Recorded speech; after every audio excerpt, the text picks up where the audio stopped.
ಸ್ನೇಹಿತರೆ, ಮೀಡಿಯಾ ಮಾಸ್ಟರ್ಸ್ಗೆ ಸ್ವಾಗತ ಸುಸ್ವಾಗತ. ಗೆಳೆಯರೆ, ಈ ಬ್ರಹ್ಮಾಂಡದಲ್ಲಿ ಜೀವಿಗಳಿರುವ ಏಕೈಕ ಗ್ರಹ ಅಂದರೆ ಅದು ಭೂಮಿ. ಇದು ಇವತ್ತಿನವರೆಗೆ ನಾವು ನಂಬಿರೋ ಸತ್ಯ. ಆದರೆ ಇದರ ಮೇಲೆ ಕೂಡ ಏಲಿಯನ್ಗಳನ್ನು ನಾವು ನೋಡಿದ್ದೀವಿ ಅನ್ನೋರ ಸಂಖ್ಯೆ ಈ ಭೂಮಿ ಮೇಲೆ ದಿನೇ ದಿನೇ ಹೆಚ್ಚಾಗ್ತಾ ಇದೆ. ಮೊನ್ನೆ ಅದ್ಯಾರೋ ಬ್ರಿಟನ್ ಆಕ್ಟ್ರೆಸ್ ಒಬ್ಳು ನನ್ನನ್ನು ಅನ್ಯಗ್ರಹ ಜೀವಿಗಳು ಕಿಡ್ನ್ಯಾಪ್ ಮಾಡಿ 4 ಗಂಟೆಗಳ ಕಾಲ ಜೊತೆಲಿ ಇಟ್ಕೊಂಡಿದ್ವು ಅಂತ ಬೇರೆ ಹೇಳಿಕೆ ಕೊಟ್ಟಿದ್ಲು. ಅದು ಎಷ್ಟು ನಿಜಾನೋ ಎಷ್ಟು ಸುಳ್ಳೋ, ಹಂಗೆ ಜೊತೆಲಿ ಇಟ್ಕೊಂಡವ್ರು 4 ಗಂಟೆ ಏನು ಮಾಡಿದ್ರು ಅದು ಆಕೆಗೆ ಗೊತ್ತಾಗಬೇಕು. ಆದರೆ ಅನ್ಯಗ್ರಹ ಜೀವಿಗಳು ಇವೆ ಅನ್ನೋ ಅನುಮಾನ ಮಾತ್ರ ದಿನದಿಂದ ದಿನಕ್ಕೆ ಜನರಲ್ಲಿ ಬಲಗೊಳ್ಳೋದಕ್ಕೆ ಏನೆಲ್ಲ ಬೇಕೋ ಅವೆಲ್ಲ ಕೂಡ ಇತ್ತೀಚೆಗೆ ಆಗ್ತಾ ಇವೆ. ಹಾಗಾದ್ರೆ ಈ ಅನ್ಯಗ್ರಹ ಜೀವಿಗಳು ಇರೋದಾದರೂ ಎಲ್ಲಿ? ಅವು ಮಂಗಳನ ಅಂಗಳದಲ್ಲಿವೆಯಾ ಅಥವಾ ಸೌರಮಂಡಲದ ಆಚೆಗೆ ಮತ್ಯಾವುದೋ ಗ್ರಹದಲ್ಲಿವೆಯಾ? ಈ ಪ್ರಶ್ನೆಗೆ ಇನ್ನೂ ಉತ್ತರ ಸಿಕ್ಕಿಲ್ಲ. ಹೀಗೆ ಸೌರಮಂಡಲದಲ್ಲಿ ಜೀವಿಗಳಿರೋ ಬಗ್ಗೆ ಮನುಷ್ಯ ತಲೆ ಕೆಡಿಸ್ಕೊಂಡಿರೋ ಹೊತ್ತಲ್ಲೇ ನಮ್ಮ ಪಕ್ಕದಲ್ಲೇ ಇರೋ ಗ್ರಹವೊಂದು ಸಣ್ಣಗೆ ಅಲ್ಲಾಡೋದಕ್ಕೆ ಶುರು ಮಾಡಿದೆ. ಯಾವ ಗ್ರಹವನ್ನು ನಮ್ಮ ವಿಜ್ಞಾನಿಗಳು ಚಟುವಟಿಕೆನೇ ಇಲ್ಲದ ಗ್ರಹ ಅಂತ ಭಾವಿಸಿ ಅದರ ಬಗ್ಗೆ ನಿರ್ಲಕ್ಷ್ಯ ತೋರಿಸಿದ್ರು, ಯಾವ ಗ್ರಹವನ್ನ ಉಪಗ್ರಹಗಳು ಇಳಿಸೋದಕ್ಕೆ ಕೂಡ ಇದು ನಾಲಾಯಕ್ಕು ಅಂತ ಹೇಳಿ ತೆಗೆದು ಹಾಕಿ ಸುಮ್ಮನಾಗಿದ್ರು, ಅಂಥ ಗ್ರಹ ಈಗ ತನ್ನ ನಿಜ ಸ್ವರೂಪವನ್ನು ಹೊರಹಾಕ್ತಾ ಇದೆ. ಬದಲಾವಣೆ ಜಗದ ನಿಯಮ, ನಾನು ಕೂಡ ಬದಲಾಗ್ತೀನಿ ಅನ್ನೋ ಸಂದೇಶವನ್ನು ಕಳುಹಿಸ್ತಾ ಇದೆ. ಆ ಗ್ರಹ ನಾನು ಭೂಮಿಗಿಂತ ಕಡಿಮೆ ಇಲ್ಲ ಅನ್ನೋ ಹಾಗೆ ತನ್ನ ಒಳಗಿನ ಪದರಗಳ ಚಲನೆಯನ್ನ ಶುರು ಮಾಡಿದೆ. ಭೂಮಿಗೆ ಅತ್ಯಂತ ಹತ್ತಿರದಲ್ಲಿರುವ ಆ ಗ್ರಹವನ್ನು ನಾವು ಬರಿಗಣ್ಣಿನಿಂದ ಕೂಡ ನೋಡೋದಕ್ಕೆ ಸಾಧ್ಯ ಆಗುತ್ತೆ ಅನ್ನೋದು ಮತ್ತೊಂದು ವಿಶೇಷ. ಹಾಗಾದ್ರೆ ಯಾವುದಾ ಗ್ರಹ? ಅಲ್ಲಿ ಆರಂಭ ಆಗಿರೋ ಚಟುವಟಿಕೆಗಳು ನಮಗೆ ತಿಳಿಸ್ತಾ ಇರೋದಾದ್ರೂ ಏನು? ಇಷ್ಟಕ್ಕೂ ಆ ಗ್ರಹದ ಅನ್ವೇಷಣೆಯನ್ನೇ ಕೈಬಿಟ್ಟಿದ್ದ ವಿಜ್ಞಾನಿಗಳು ಈಗ ಇದ್ದಕ್ಕಿದ್ದ ಹಾಗೆ ಎರಡೆರಡು ಉಪಗ್ರಹಗಳನ್ನ ಆ ಗ್ರಹದ ಕಡೆಗೆ ಕಳುಹಿಸ್ತಾ ಇರೋದು ಯಾಕೆ? ಈ ಕುತೂಹಲಕರ ವಿಚಾರವನ್ನ ಇಲ್ಲೊಂದು ಸ್ವಲ್ಪ ನೋಡೋಣ.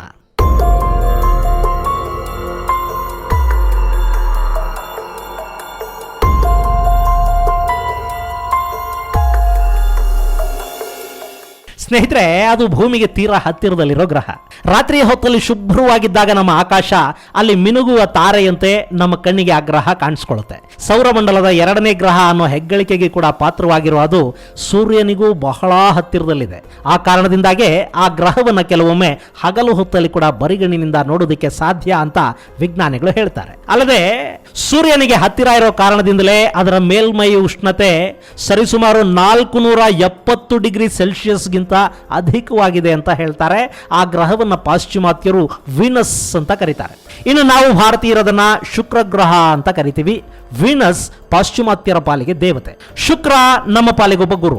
ಹೇಗೆ ನಾವು ದೇವಗುರು ಬೃಹಸ್ಪತಿಯನ್ನ ಗುರುಗ್ರಹದ ರೂಪದಲ್ಲಿ ಕಾಣ್ತೀವೋ ಅದೇ ರೀತಿ ರಾಕ್ಷಸ ಗುರು ಶುಕ್ರಾಚಾರ್ಯರನ್ನ ಶುಕ್ರಗ್ರಹದ ರೂಪದಲ್ಲಿ ನಂಬುವ ಪರಿಪಾಠ ನಮ್ಮಲ್ಲಿದೆ.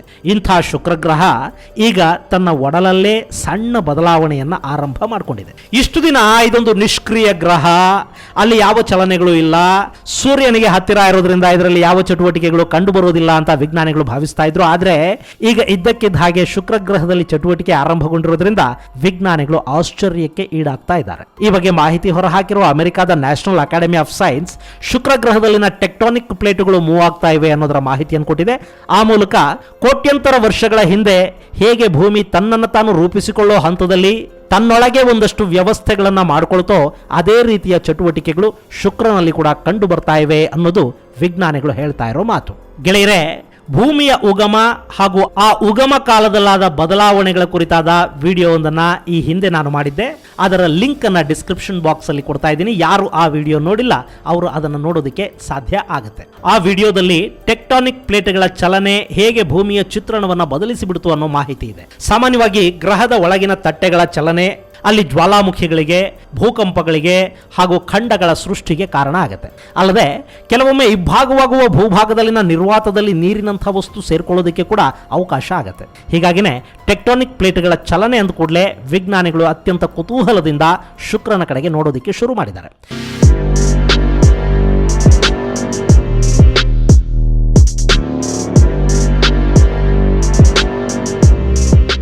ಈ ಹಿಂದೆ 1989ರಲ್ಲಿ ನಾಸಾ ತನ್ನ ಮೆಗಲನ್ ಮಿಷನ್ ಮೂಲಕ ಕಂಪ್ಯೂಟರ್ ಮಾಡೆಲ್ ತಂತ್ರಜ್ಞಾನವನ್ನು ಬಳಸಿ ಶುಕ್ರನ ಮೇಲ್ಮೈ ಲಕ್ಷಣಗಳನ್ನು ಸೆರೆ ಹಿಡಿದಿತ್ತು. ಆ ನಂತರದ 30 ವರ್ಷಗಳಲ್ಲಿ ಶುಕ್ರನ ಮೇಲ್ಮೈಯಲ್ಲಿ ಸಾಕಷ್ಟು ಬದಲಾವಣೆಗಳು ಗೋಚರಿಸೋದಕ್ಕೆ ಶುರು ಮಾಡಿವೆ. ಇದರ ಜೊತೆಗೆ ಶುಕ್ರ ಗ್ರಹ ಕೂಡ ಚಂದ್ರ ಹಾಗೂ ಮಂಗಳನ ಮೇಲ್ಮೈ ಲಕ್ಷಣಗಳನ್ನು ಹೋಲುತ್ತೆ. ಅಲ್ಲೂ ಕೂಡ ಗಟ್ಟಿಯಾದ ಹಾಗೂ ಕಲ್ಲು ಬಂಡೆಗಳಿಂದ ಕೂಡಿದ ಮೇಲ್ಮೈ ಇದೆ. ಅಲ್ಲದೆ ಶುಕ್ರ ಗ್ರಹದಲ್ಲಿ ಹೈಡ್ರೋಜನ್ ಇರೋದು ಪತ್ತೆಯಾಗಿದೆ.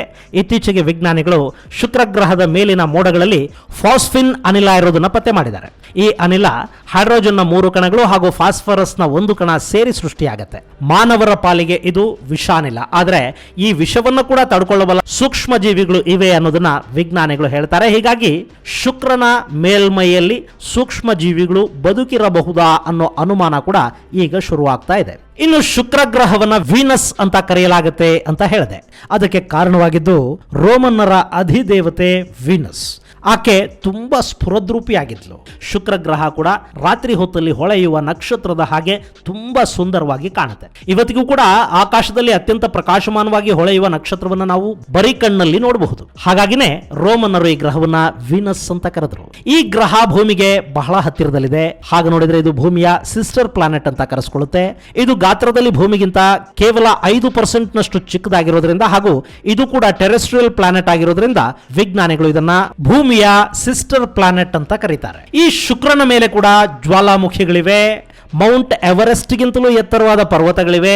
ಅವುಗಳ ಸರಾಸರಿ ಎತ್ತರ ಸುಮಾರು 7 ಮೈಲಿಗಳಷ್ಟು ಅಂತ ಹೇಳಲಾಗುತ್ತೆ.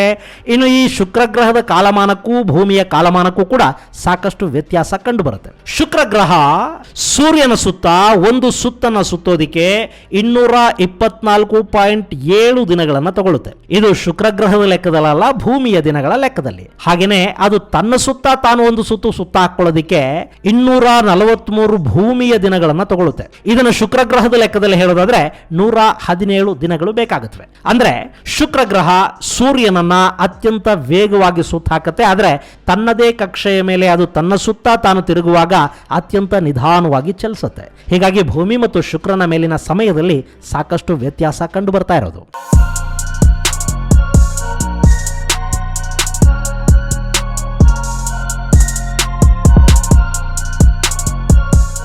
ಇನ್ನು ಮಿಲಿಯನ್ ವರ್ಷಗಳ ಹಿಂದೆ ಈ ಶುಕ್ರ ಗ್ರಹದಲ್ಲಿ ಭೂಮಿಗಿಂತ ಕಡಿಮೆ ತಾಪಮಾನ ಇತ್ತು ಹಾಗೂ ಅಲ್ಲಿ ಸಮೃದ್ಧವಾಗಿ ನೀರಿತ್ತು ಅಂತ ಹೇಳಲಾಗುತ್ತೆ. ಆದರೆ ಆ ನಂತರ ಶುಕ್ರನಲ್ಲಿನ ಚಟುವಟಿಕೆಗಳು ಆ ಗ್ರಹವನ್ನ ಸೌರಮಂಡಲದಲ್ಲೇ ಅತ್ಯಂತ ಹೆಚ್ಚು ಬಿಸಿಯನ್ನ ಹೊಂದಿರುವ ಗ್ರಹವನ್ನಾಗಿ ಮಾಡಿವೆ. ಈಗ ಶುಕ್ರ ಮತ್ತೊಮ್ಮೆ ಬದಲಾವಣೆಗೆ ಮುಂದಾಗಿದ್ದಾನೆ.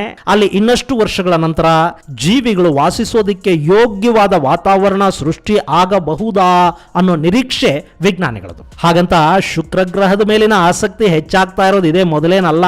60 ವರ್ಷಗಳ ಹಿಂದೆನೆ ಶುಕ್ರ ಗ್ರಹದ ಬಗ್ಗೆ ಅಧ್ಯಯನ ನಡೆಸೋ ಪ್ರಯತ್ನ ನಡೀತು. ಮನುಷ್ಯ ಮಂಗಳನ ಅಂಗಳವನ್ನು ಮುಟ್ಟೋ ಮೊದಲೇ ಈ ಶುಕ್ರ ಗ್ರಹದ ಮೇಲೆ ಉಪಗ್ರಹಗಳನ್ನು ಇಳಿಸಿದ.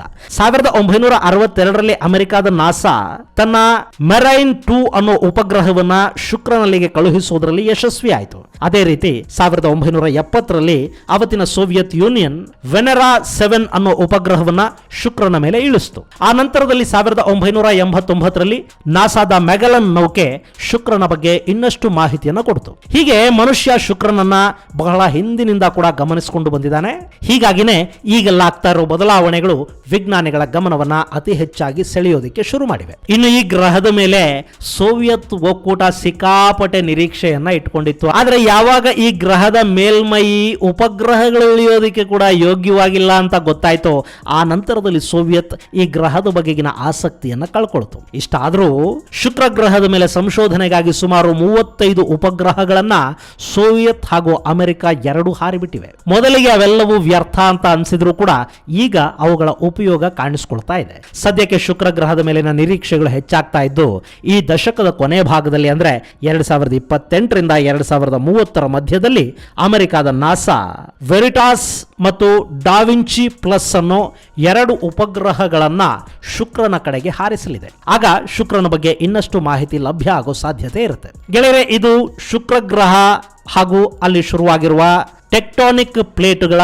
ಚಲನೆಯ ಕುರಿತಾದ ಸಂಕ್ಷಿಪ್ತ ಮಾಹಿತಿ. ಮುಂದಿನ ಸಂಚಿಕೆಯಲ್ಲಿ ಮತ್ತೊಂದು ವಿಶೇಷ ಜೊತೆಗೆ ಮತ್ತೆ ಭೇಟಿಯಾಗೋಣ. ಅಲ್ಲಿವರೆಗೆ ಜೈ ಹಿಂದ್, ಜೈ ಕರ್ನಾಟಕ.